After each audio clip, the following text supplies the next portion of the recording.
September 1944. A liberated village school near Verdun, France. Sunlight filters through the trees, casting long shadows across a dirt courtyard where local villagers gather in absolute, suffocating silence. They do not move. They do not speak. They only watch the heavy wooden doors of the schoolhouse. Inside, a lone American sergeant steps down into the darkness of the basement, his boots crunching on something metallic.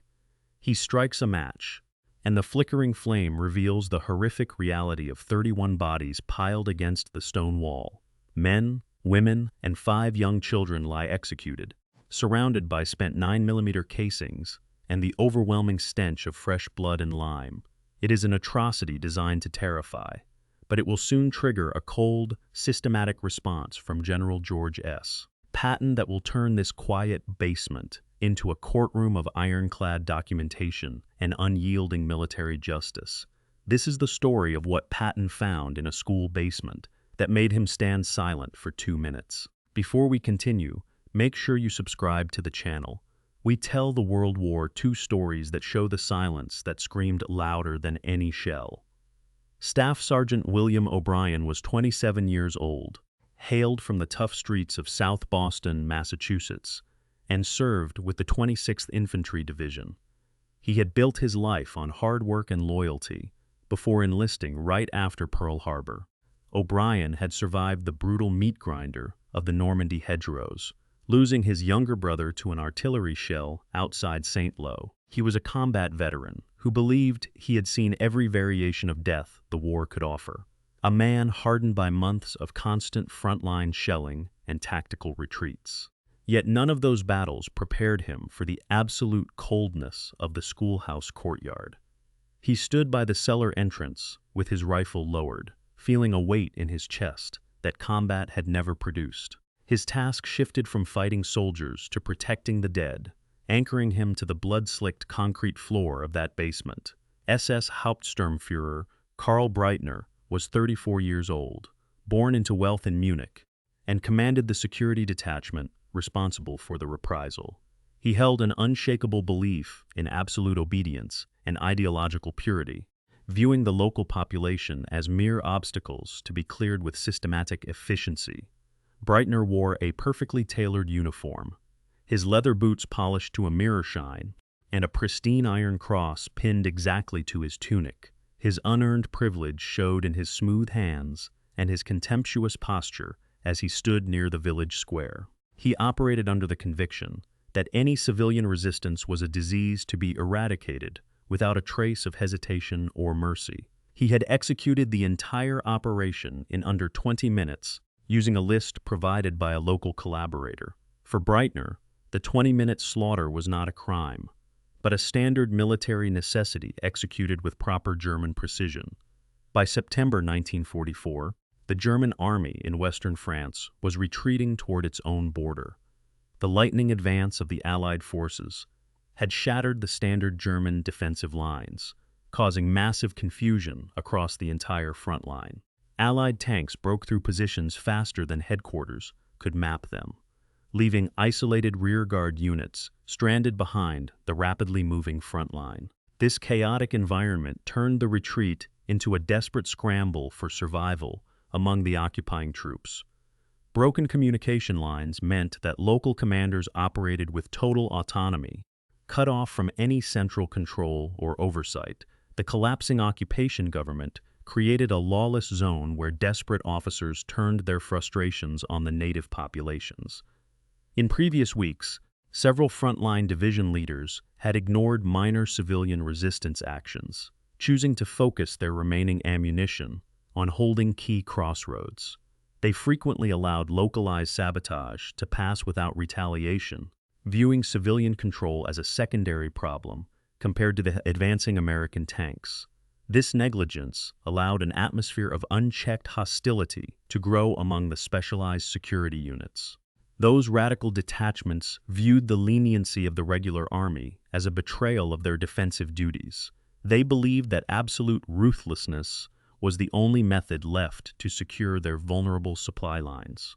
As the regular infantry pulled back toward the German border, these security teams stayed behind to settle scores. They operated in the shadows of the main conflict, away from the eyes of regular army staff. The standard military rules of engagement disappeared entirely in these isolated sectors. The village near Verdun became a prime target for this unchecked aggression as the lines shifted. The Allied advance slowed just long enough for the trailing security units to execute their final, bloody tasks. The sound of artillery faded into the distance, leaving the village completely isolated. Captain Thomas Miller, a 32-year-old company commander from Philadelphia serving with the 26th Infantry Division, entered the schoolhouse courtyard with 2 military policemen. He walked directly to the rear of the building, where the security detachment stood smoking cigarettes near their trucks. Miller kept his hand near his holster, his face tightly set as he approached the German officer. He looked at the polished boots of the commander and then down at the cellar steps. "We need to inspect the lower levels of this structure immediately," Miller said. SS-Hauptsturmführer Karl Breitner did not move from his position against the fender of his staff car. He blew a stream of smoke into the damp afternoon air and adjusted his peaked cap. "The building is cleared of all active hostile elements," Breitner said. "There is nothing downstairs that requires the attention of an American captain." "My men reported a massive gathering of local citizens outside this facility," Miller said. "We also noted significant weapons discharge from this specific location less than 1 hour ago. Move your personnel away from the entrance." Breitner smiled slightly, tapping his fingers against the polished leather of his holster. "The regular army might allow partisans to disrupt logistics," Breitner said. "My unit does not tolerate sabotage behind the front line." The people in that cellar were registered helpers of the underground network. They received the proper punishment, dictated by military necessity. "You executed unarmed civilians inside a schoolhouse," Miller said. "That violates the basic laws of land warfare. You will surrender your sidearms and remain in this courtyard until higher authority arrives to process this scene." Breitner straightened his uniform tunic, his eyes turning cold as he looked down at the American captain. "You speak of laws while your tanks smash our cities," Breitner said. "Those people were subhumans who assisted the enemies of the Reich. I ordered them shot through the windows because they chose to fight from the shadows. The children were part of the same treasonous bloodlines. This is the price of helping the enemy, and the mayor will remember it. I have no intention of surrendering my weapon to a common infantry officer who does not understand the realities of total war." Miller took a step back, realizing the situation had crossed into something far more severe than a standard surrender dispute. He signaled his military policemen to maintain their positions around the vehicles. "Keep this entire area sealed," Miller said to his sergeant. "Do not touch anything, and do not let these men move an inch." The report reached Patton within the hour. Patton arrived within the hour. His open-top Jeep pulled directly into the schoolhouse courtyard. Kicking Patton did not wait for Breitner to reply. He turned immediately to Captain Miller and gave the order.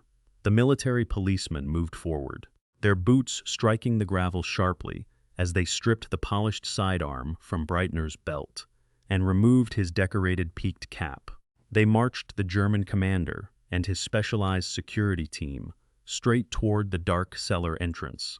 Breitner resisted for a split second, his face twisting with rage as an American private pushed him down the first stone step. The German officers were forced directly into the cramped, cold basement, their custom leather boots treading on the very same 9mm shell casings they had discarded 20 minutes earlier. They were made to stand in a tight line against the opposite wall, mere inches from the 31 victims of their reprisal.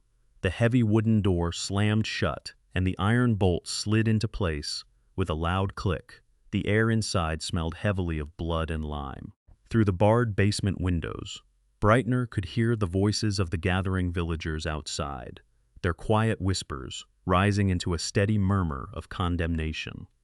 The German prisoners stood in the absolute dark, forced to breathe the suffocating air and count the hours alongside the families they had systematically executed. Staff Sergeant William O'Brien returned to South Boston, Massachusetts, after the final surrender in Europe.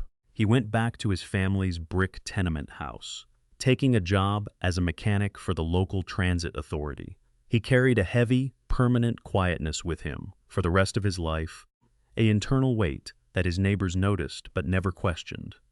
He married his childhood sweetheart in 1947, raised 3 children, and never once spoke to them about the schoolhouse near Verdun. The only object he kept from his service was a small brass button he had found on the basement floor after the investigators finished their work. He died quietly at his workbench in 1982, his family remembering him as a man who valued the silence of a peaceful home above any external praise. SS-Hauptsturmführer Karl Breitner survived his confinement in the basement and was transferred to a primary war crimes holding facility 2 days later. He stood trial before a military tribunal in Nuremberg during the winter of 1946, where the meticulous photographs and casings preserved by the Third Army became the central evidence against him. He was convicted of multiple specifications of murder and sentenced to life imprisonment in Landsberg prison. Breitner maintained his rigid ideological stance during his first decade behind bars, frequently complaining to guards about his loss of property and status. He was released early due to medical complications in 1961, returning to Munich where he lived in absolute obscurity until his death in 1974. General George S. Patton never mentioned the Verdun schoolhouse basement in his public addresses or his official press briefings. He did, however, keep the complete investigator report in the top drawer of his personal field desk until his final days in December 1945. In a private letter written to his wife just 3 days after the incident, he noted that the true test of an army was not how many enemy divisions it destroyed, but how cleanly it maintained its own honor in the presence of absolute degradation. Some historians have argued that Patton's decision to lock the German security detachment inside the school basement was an impulsive, emotionally driven act that bypassed standard military protocol and risked violating the established regulations regarding the treatment of prisoners of war. They contend that a field commander should have left the matter entirely to the formal chain of custody rather than imposing a dramatic, localized punishment on the spot. Others have argued the opposite, stating that the immediate detention of the perpetrators at the exact scene of the atrocity was a brilliant exercise in psychological warfare and tactical preservation that prevented the suspects from destroying vital evidence. What is certain is that Patton's rigid insistence on total, uncompromised crime scene documentation established a vital precedent for the systematic gathering of evidence that later enabled the war crimes tribunals to secure definitive convictions against those who had violated the laws of civilization. If you had been in Patton's position, would you have done the same? Or would you have turned the prisoners over immediately to the rear echelon investigators? Let us know in the comments. And if you want more stories about the silence that screamed louder than any shell, make sure to subscribe.